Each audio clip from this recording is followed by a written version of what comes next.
It's perhaps the original project-based learning assignment, the student presentation, and it's been a favorite of educators for a very long time for a very good reason. Preparing, delivering, and processing the feedback on a presentation challenges every part of a student's mind. So presentations are basically the cross-country skiing or swimming of educational exercises. They are a whole mind workout. But I'm going to make a bold claim right now and say that VoiceThread student presentations are better than any other format available, and I'm going to give you the top 3 reasons why that's so. So the first reason is that students present in a VoiceThread in a self-paced manner, recording their comments whenever and wherever they like.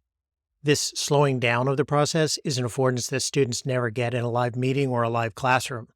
We ask students to think deeply about their own work, but then we often don't even give them the time to do exactly that.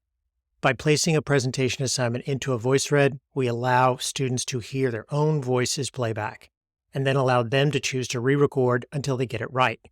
And that kind of time for iteration is just not possible in a classroom or Zoom presentation, where it's basically just one and done. Okay, reason number 2, VoiceThreading is less stressful. It's now been well documented that Zoom sessions are anxiety-inducing, and Zoom fatigue is a very real phenomenon. There are a number of causes for it, from the new stress that's brought on by inviting all of your classmates and teachers into the privacy of your own home, whether you like it or not, or that feeling of being on camera sometimes for hours a day, and the stress caused by trying to solve technical difficulties all in real time, which is both inefficient and stressful. And finally, reason number 3 is opportunities. This may be a joke from the 50s, but still, it's as true as ever. What's the answer to the question, how do I get to Carnegie Hall? Well, it's practice, practice, practice. And this is as true now as it was 100 years ago. It's critical that we give students more opportunities to think, opportunities to generate ideas, opportunities to practice soft skills, and all of these opportunities are exponentially more available when using VoiceThread versus the traditional format. Let's do a little napkin math to try and prove that point.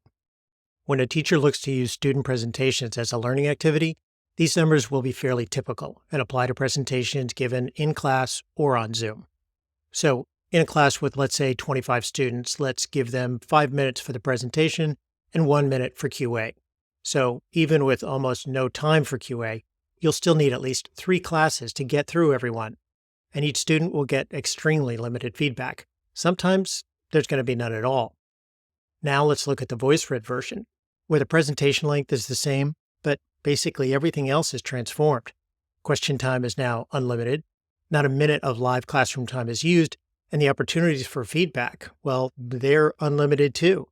Because not only are time constraints removed, the presentation can be securely shared outside of the classroom, with outside experts who can then give feedback to the student. It's a very powerful tool for engaging students and validating the importance of their work. In fact, on that point, I'm going to sneak in a 4th reason why VoiceThread presentations are better, and it's based on something I'll call VoiceThread's law of student engagement, which says that engagement is proportional to the size of the audience, multiplied by the quality of the interpersonal interactions and the distance from the classroom that their work will travel. Increase any of these inputs, and you will significantly increase engagement. And VoiceThread student presentations do just that. All of these inputs are better in the VoiceThread format, sometimes exponentially. If you need any help converting your traditional presentation assignments into this format, just head on over to our Help Center, sign up for a webinar, or just drop us a line. We'd be happy to help. We also have lots of ways to say really fast.